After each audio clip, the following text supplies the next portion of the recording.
Hello, नमस्ते, सत श्री अकाल, आदाब और कौन से सारे ग्रीटिंग्स और अलग अलग लैंग्वेजेस मैंने जरूर सीखनी चाहिए, क्योंकि अलग अलग भाषाओं का म्यूजिक आप कहीं ना कहीं सुन रहे हो, स्पेशली इंडिपेंडेंट म्यूजिक तो जरूर सुन रहे हो.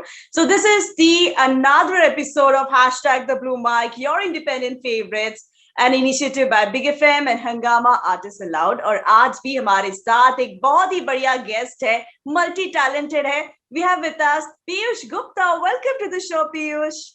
Thank you so much for the wonderful introduction. Piyush के बारे में मैंने पढ़ा है, जाना है, तो एक चीज आपके बारे में कॉमनली कही गई है कि आपकी जर्नी किसी फिल्म से कम नहीं है. इम्पॉसिबल ड्रीम है भाई, ऐसा बहुत कम लोगों के साथ होता है. इस जर्नी के बारे में बातें तो जरूर होगी, लेकिन उसके पहले पीछे पीएनपी लिखा है भाई, ये क्या है पीएनपी, इसके बारे में बताएं मुझे. पीएनपी जंक्शन मैंने एक वेब सीरीज बनाई है. I have produced this web series और इसमें 6 गाने हैं जो हंगामा आर्टिस्ट अलाउड के थ्रू रिलीज किए हैं. तो ये मेरा सपना है पीएनपी जंक्शन, और नाम थोड़ा ऑड लगेगा सब लोगों को बिकॉज ये एक इलेक्ट्रॉनिक कंपोनेंट है जिसने नोबेल प्राइज जीता था, जिसकी वजह से हमारी दुनिया चेंज हो गई थी. जो मोबाइल फोन हम हाथ में पकड़े हैं इसमें हजारों लाखों पीएनपी जंक्शन लगे हुए हैं. इससे पहले ये काम करने के लिए एक रूम में भी नहीं आएगा उतना बड़ा कंप्यूटर लगता था, वैक्यूम ट्यूब्स लगते थे. तो पीएनपी जंक्शन मुझे बहुत एक्साइट करता था. मैं एक साइंस स्टूडेंट हूँ, तो उसके बाद जब मैं ये कॉमेडी बना रहा था तो मैंने इसी के कुछ न्यूएंसेस ले लिए थे कि प्रिया और नेहा बहुत कॉमन नेम है और हमारी एक्ट्रेसेस भी प्रिया और नेहा थी. तो प्रिया और नेहा को पटाने का मिशन ये है PNP junction. Wow, so this is the PNP का डिकोड हमने कर लिया है पूरा, क्या है इसके पीछे की स्टोरी. बट इसमें गाने बड़े कमाल के हैं and this show is all about music. And आपकी म्यूजिकल जर्नी, जैसे कि मैंने कहा, कि बहुत अनोखी है, बहुत अलग है. उसके बारे में हम लोग डिटेल में जरूर जाने वाले हैं. But for you I want to talk about personally, कब आपने रियलाइज किया कि भाई मैं गाना भी गा सकता हूँ, म्यूजिक से रिलेटेड कुछ कर सकता हूँ. So when did that happen for you? I also join the bandwagon. College में जब मैं पहुंचा तो मैंने गिटार क्लासेस ज्वाइन की थी और वहां पे इसे गॉड गिफ्ट की मुझे जो सिखाते थे पुराने गाने जैसे पल पल दिल के पास और ये सब, बाकी चुरा लिया है तुमने जो दिल को, वो गाने सीखते सीखते बीच बीच में मैं कुछ अपने ही मेलोडियस कंपोजिशंस बनाता था. तो मुझे लगता था कि ये बना और हवा में वेपराइज हो गया.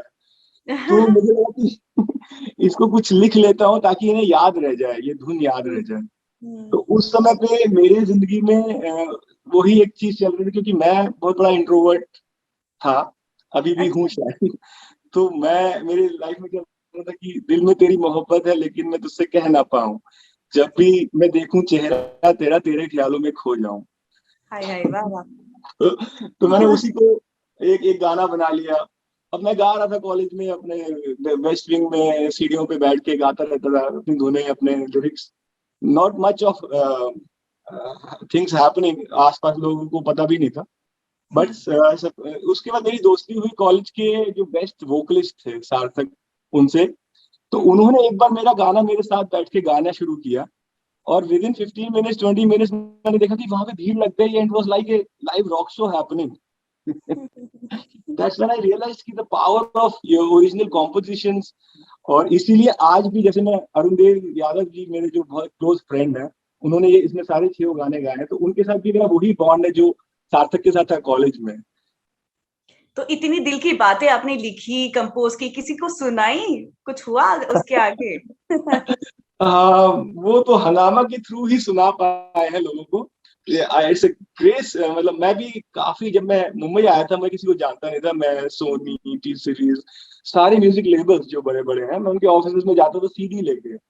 एंड सीडी में उनको रख देता था कि देखिए सुनिए प्लीज, मेरे गाने हैं इसमें, ओरिजिनल कॉम्पोजिशन है. तो 1 महीना 2 महीना 3 महीना मतलब वेट लिस्टेड होते थे, बिकॉज हमारा कंट्री इतना ज्यादा इज एक्सप्लोरिंग विद टैलेंट की तो आपको सुनाने के लिए ही बहुत टाइम लग जाता है. And that's when one of my friends suggested कि Hungama artist aloud is a platform independent music के लिए.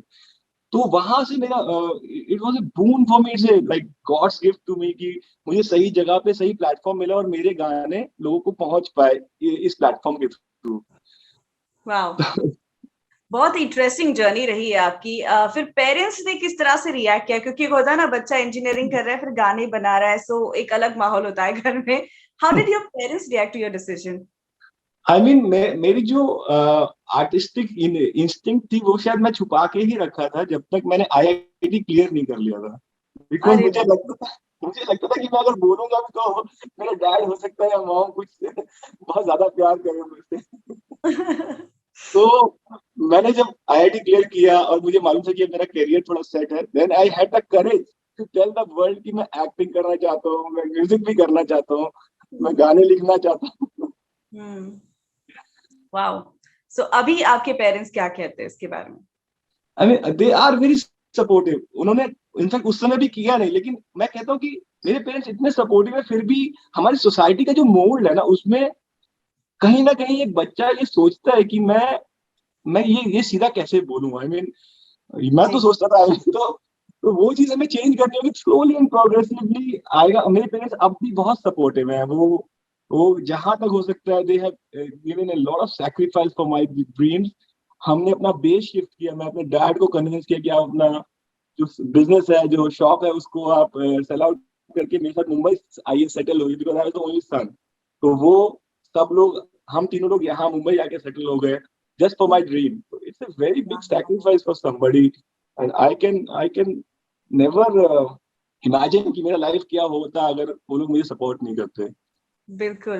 आई एम श्योर आपकी ये बातें सुन के जो पेरेंट्स कहीं ना कहीं अपने बच्चों को सपोर्ट नहीं कर रहे, उन्हें थोड़ा सा एक इंस्पिरेशन मिल रहा है कि नहीं, this is how you should support your kids अगर उन्हें अलग फील्ड में कुछ करना है तो। So thank you so much for sharing this. एक होता है कि कहीं ना कहीं क्रिएटिव ब्लॉक जिसे कहते हो जाता है लोगों को। हम बहुत सारी क्रिएटिव काम बैक टू बैक हिट्स नहीं दे सकते, बैक टू बैक इमीडिएटली आपको गाने नहीं मिलेंगे।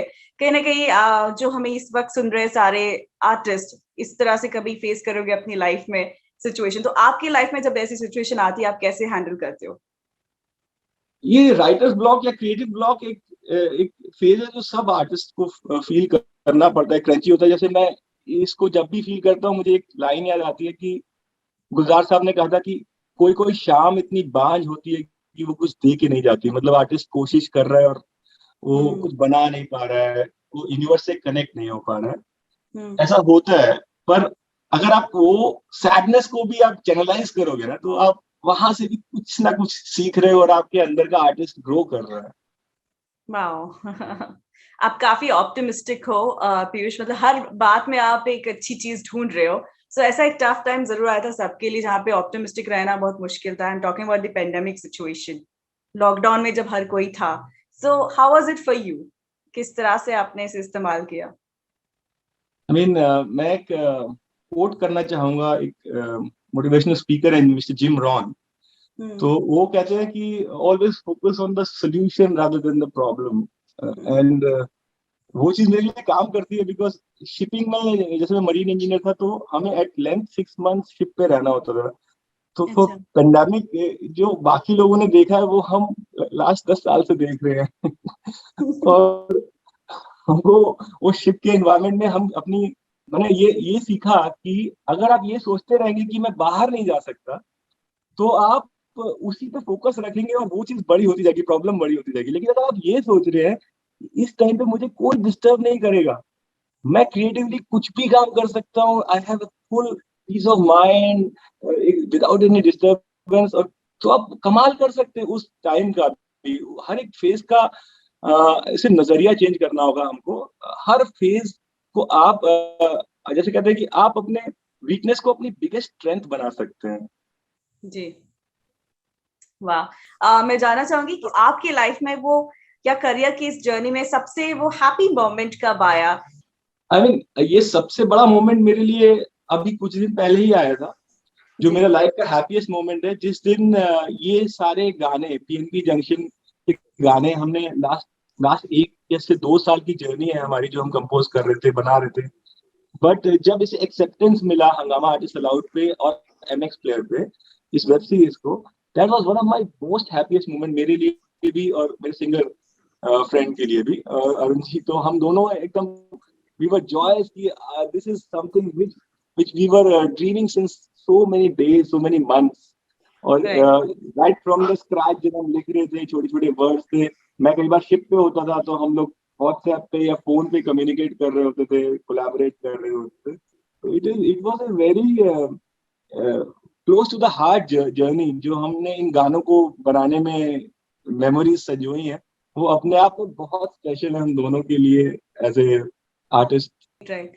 सो अगर म्यूजिक की मैं बात करूं तो कौन है इंडस्ट्री से कोई आर्टिस्ट जिसे आप अपना इंस्पिरेशन मानते हो? म्यूजिक की बात करें तो मैं के साहब को अपना इंस्पिरेशन मानता था। उनके सारे गाने, जैसे उनकी अनटाइमली डिमाइज हुआ, it was a personal loss to all of us जितने भी म्यूजिकल लवर्स हैं इंडिया में। Right from his song Pal से लेके अभी तक उन्होंने जितने भी गाने गाए, खुदा जाने, तो ये सारे गाने आई मीन भगवान कभी कभी बहुत ही सेल्फिश होके हमसे हमारे बेस्ट आर्टिस्ट को अपने पास बुला लेते हैं, और ये थोड़ी सी उनकी नाइंसाफी है। We are really feeling that loss amongst us.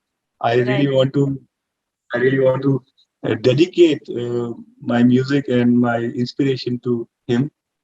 Wow, that's a wonderful thought Piyush, and I am sure आपकी फीलिंग्स के साथ हर कोई बिल्कुल कनेक्ट कर पा रहा है इस वक्त, and we had the same sentiments for के। Thank you so much for sharing your inspiration. और आप जिस तरह से के को इंस्पिरेशन मानते हो, आई एम श्योर आप काफी सारे लोगों को इंस्पायर भी करते हो अपने काम से, म्यूजिक से। सो इस वक्त हमारे साथ जुड़ चुके हैं upcoming independent artist Aditya. Hello Aditya. Yeah, hello, how are you? I'm good, and हमारे साथ जुड़ चुके हैं, we have our artist of the week Piyush here right now with us। Aditya से भी बातें होगी। आदित्य, अपने बारे में कुछ बताइए, about little bit about your musical journey। Okay, so मैं जब 6 years का था तब से म्यूजिक में हूँ, और now I am 25, और मैंने I learned all percussion and rhythm instrument as you can see behind me। ये मेरा पहला इंस्ट्रूमेंट है जिससे मैंने स्टार्ट किया म्यूजिक, एंड फिर मैं बॉम्बे आया। 6 years हो गए हैं, और मैं now I am working as a music director and a singer, और अभी तक मैं कुछ 30 ओरिजिनल्स अपने रिलीज कर चुका हूँ। Wow, सम आर्टिस्ट आउट से भी रिलीज हैं, और भी डिफरेंट। तो जर्नी स्टिल गोइंग ऑन, कुछ ना कुछ हर दिन नया चलता रहता है म्यूजिक का। नाइस यार। सो मैं तो हमेशा सोचती हूँ कि जब दो आर्टिस्ट एक दूसरे से बात करते होंगे, क्या सवाल होंगे, क्या जवाब होंगे। अब वो फील मुझे मिलेगा यहाँ पर, आप भी सब जान पाओगे। सो आदित्य, पीयूष से आप क्या सवाल पूछना चाहोगे? फर्स्टली तो I just want to know that what's his genre, what's his primary genre? Genre I would like to say कि एक म्यूजिशियन का जॉनर वेरिड होना चाहिए। जैसे अभी आपको देख के मुझे लग रहा है कि Of एक रॉक course। स्टार है, तो मैं आपके साथ कोलैबोरेट करूंगा तो मैं एक रॉक बेस्ड गाना बनाऊंगा, जैसे कि समन ऑफ 69 या कुछ बेस हैवी मेटल, तो मैं वो बनाऊंगा। Of course। बट मेरा जो कोर इंस्टिंक्ट है, जो मैं ज्यादा करना चाहता हूँ, वो एक सॉफ्ट रोमांटिक नंबर्स है। जैसे मैंने पहले भी जॉनता जी से कहा कि I I believe I am introvert and I write as an introvert. तो वो जो फीलिंग होती है जब आप किसी को प्यार करने के लिए अपना इजहार करने जा रहे हो, तो जो आपकी जो फीलिंग्स होती हैं, जो पेट में बटरफ्लाइज होती हैं, वो मोमेंट को मैं लिखना चाहता हूँ ज्यादा से ज्यादा अपने गानों में। और दैट इज माय मेन फोटे यू कैन से। ओके, सो इसी से रिलेटेड एक क्वेश्चन है मेरे अंदर। मैं एक्चुअली वो कभी कभी खुद उलझ जाता हूँ उन सवालों से। सो या I just want to know the answer from you. So it's like, do you expect from your every song that your audience will like it? I'm asking this question because like sometimes it happens that we create such a melody or write something which is probably only our life, जो सिर्फ हमसे ही जुड़ा होता है कुछ ऐसा, and it only gives happiness to us. So I just want to know that should we work on that content with keep in mind that your audience will like this or not, or will work it on and will release it because it is related to us? मतलब ये बहुत बहुत बार अच्छा ऐसा। Question है आपका, बहुत ही अच्छा या क्वेश्चन आदित्य।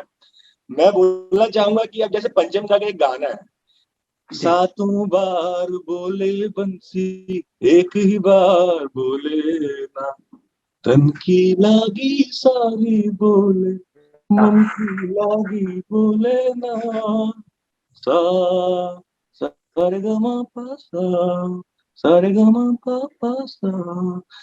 अब उन्होंने जब बनाया होगा ये गाना, क्या सोचा होगा कि कमर्शियली होगा, लोगों को पसंद आएगा, बनाया उन्होंने। ऑफ कोर्स आज हम आप और मैं बैठ के इस गाने की बात कर रहे हैं। तो आर्ट को कभी भी ये मत बांधिए कि ये बिल्कुल कमर्शियली वायबल होगी, कितने लोगों को पसंद आएगी, कितने लाइक्स मिलेंगे, कितने शेयर्स होंगे, कभी मत बांधिए इसको। ये ऑफ कोर्स एक इमॉर्टल चीज है जो भगवान हमें देते हैं, एक थॉट देते हैं, उसको आप प्योरिटी से सजो के रखिए, कभी जाने मत दीजिए अपने थॉट को, उसे बनाइए, रखिए। सो वही अक्सर कभी कभी ऐसा हो जाता है कि लाइक अब कुछ ऐसा मेलेडी आ गया, या सबकी लाइफ का एक पर्सनल कुछ ना कुछ रहता है, तो Yes. उससे जुड़ा जब हम कुछ ऐसा लिखते हैं या होता है, तो ऐसा नहीं होता है अक्सर कि हम जो बना रहे हैं वो दूसरे के साथ हुआ ही हो। तो कभी कभी लगता है कि क्या इसे हम कमर्शियल करें या ना करें, बट मैंने तो उसको साइड रख दिया। मैंने बोला मुझे करना है, मुझे फील आ रहा है, तो आई जस्ट रिलीज इट। और फिर मैंने वही उसको प्रोसेस करा, और अनफॉर्चुनेटली वो लोगों को समझ में आया। इतने सारे लोग हैं, किसी की जिंदगी में तो कहीं ना कहीं कुछ कनेक्ट हुआ होगा ही। तो ये सवाल मेरे मन में अक्सर रहता है कि क्या ये मेरे साथ होता है कि और भी आर्टिस्ट है जिनके ये साथ भी सबके ऐसा साथ होता है होता है राधिका, ये ये सीन। सबके साथ होता है। आई होप कि सब लोग जब बनाते हैं कुछ, अब मैंने एक गाना लिखा था, उसमें मैं अपनी गर्लफ्रेंड के लिए कुछ लिखना चाहता हूँ कि तो मैंने अपना सारा जैसे कहते हैं कि आप अपनी अपनी बेस्ट इमोशंस रखना चाहते हैं अपने गाने में। अगर ऑफ आप अपनी कोर्स। गर्लफ्रेंड की तारीफ करेंगे तो क्योंकि मैं पीलीभीत से बिलोंग करता हूँ, यूपी के एक छोटे से गांव शहर है, वहाँ की जो लैंग्वेज है, अब जैसे वहाँ पे बिल्कुल प्योर हिंदी बोली जाती है, तो मैंने यस। वो हुस्न पर ही किलर स्माइल है तेरी, तो if you can say the same in one line, you can connect from your your your roots to the today's language. Of course yes yes. तेरी त्वचा है तो मैंने ये लिखा था कि वो हुस्न पर ही किलर स्माइल है तेरी, सिल्की सिल्की तेरी त्वचा है, तेरी वॉक ने, तेरी टॉक ने सारे मोहल्ले में हल्ला मचा रखा है। फिर मैंने लिखा था बहुत हार्ड कुछ पे हो गया अट्रैक्शन। आई मीन बहुत hard is a war cry now in Instagram, बहुत हार्ड भाई, बहुत हार्ड। अगर आप ये गाना सुनेंगे ना, it's so such A peppy number, जिस तरह से कंपोज हुआ है, और श्योर वही आई।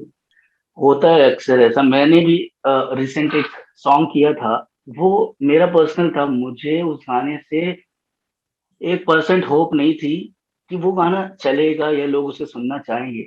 मैंने जस्ट अपनी लाइफ का जो सिनेरियो चल रहा था कुछ टाइम पहले, तो उस पे लिखा, और मतलब वो ऐसा चला कि मतलब फिर लगा कि नहीं, लोग कहीं ना कहीं उस चीज को लेकर कनेक्ट कर। जब वो कनेक्ट कर गया तो ऑब्वियसली जो सामने वाले ऑडियंस है और आर्टिस्ट है वो कहीं ना कहीं कनेक्ट करेंगे, बिकॉज आर्टिस्ट की लाइफ कहीं ना कहीं बहुत पैरेलल चलती रहती है एक दूसरे से।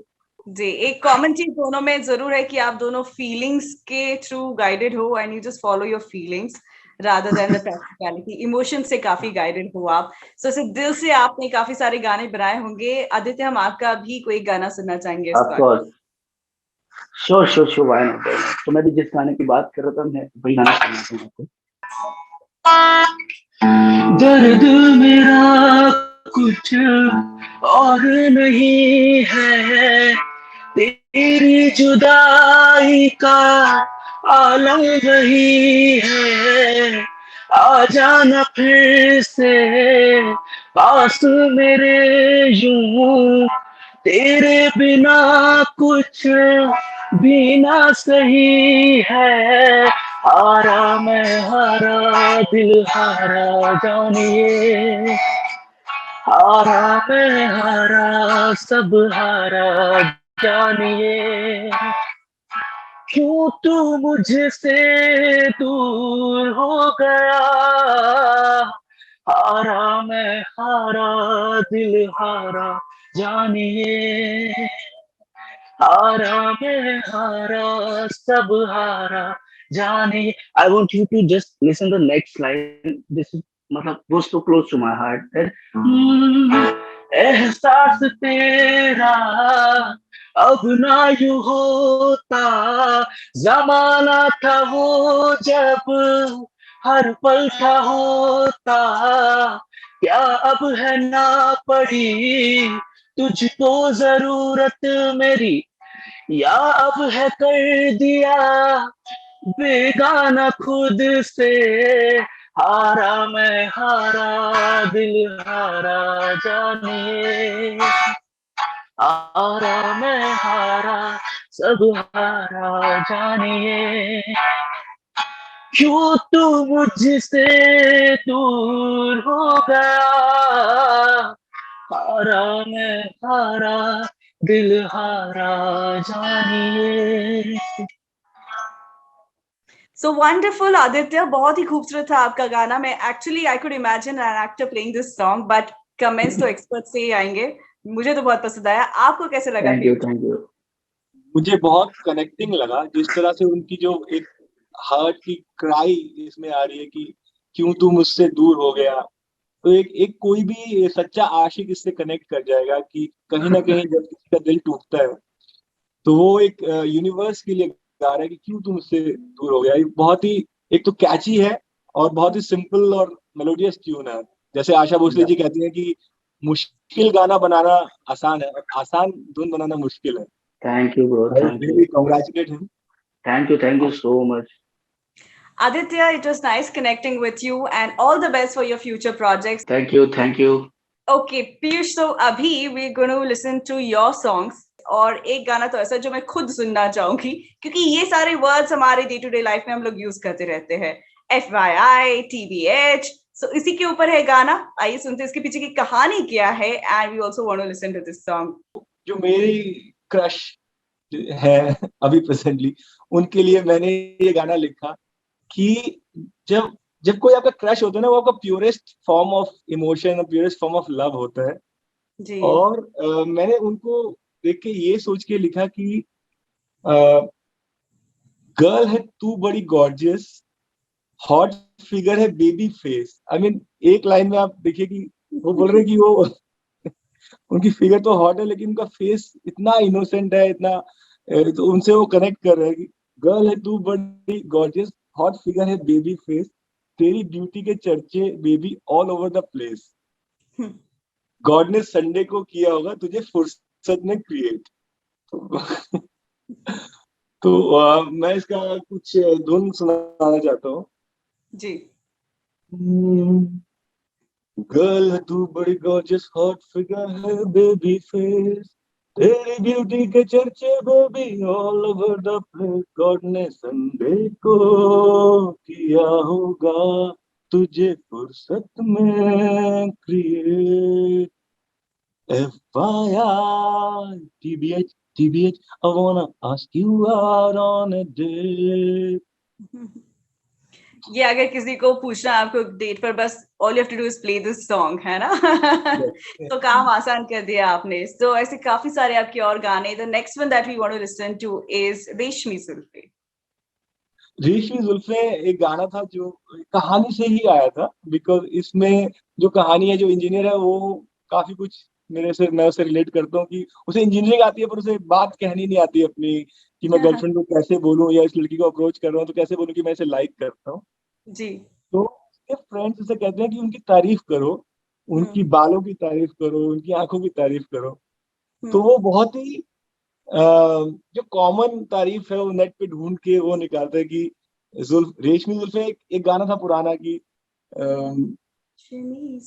ये रेशमी जुल्फे, तो वो वहां से ले लेता है कि इन्हें कॉमेडी जॉनर वो ले लेता है कि रेशमी जुल्फे हैं तेरी, आंखें बड़ी रोमांटिक सनम, सुबह से लेकर शाम तक इन्हें देख कर जी रहे हैं हम, रिया और नेहा को पटाने का मिशन ये है PNP जंक्शन। जी. तो जब PNP जंक्शन देखेंगे आपको इस गाने की सिचुएशन के बारे में, कहानी के बारे में और भी बातें पता चलेगी. So do watch this web series and the fabulous songs that are connected with it. और भी काफी सारे गाने हैं आपके. Another song that you would like to sing for us. Then there is a song called Atom Bomb that also is of course written for my crush.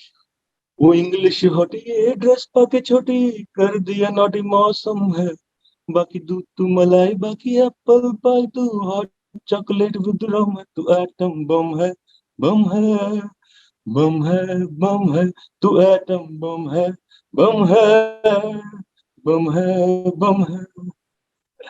So ये सारे अलग अलग कैरेक्टर्स के हिसाब से पीएनपी में गाने हैं एंड आई एम श्योर आपको सबको पसंद आएंगे।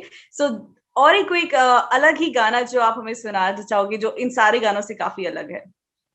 एक गाना है जो मैं आपको इसमें मेंशन करना चाहूंगा, अर्ज़े मुलाकात। ये मेरा पहला एसोसिएशन था अरुण देव जी के साथ। आपसे है अर्ज़े मुलाकात, नई बात नहीं है मेरे दिल में, वही बात, नई बात नहीं, सिर्फ अंदाज़े बयां रंग बदल देता है, वरना इस दुनिया में कोई बात, नई बात नहीं। Wow, beautiful. सो काफी वेरिएशन है आपके गानों में, सेम है आपकी फीलिंग्स में भी, जिस जो इन गानों के साथ कनेक्टेड है। Thank you so much guys for watching us. This is #The Blue Mic, your independent favorites, an initiative by Big FM and Hungama Artists Aloud.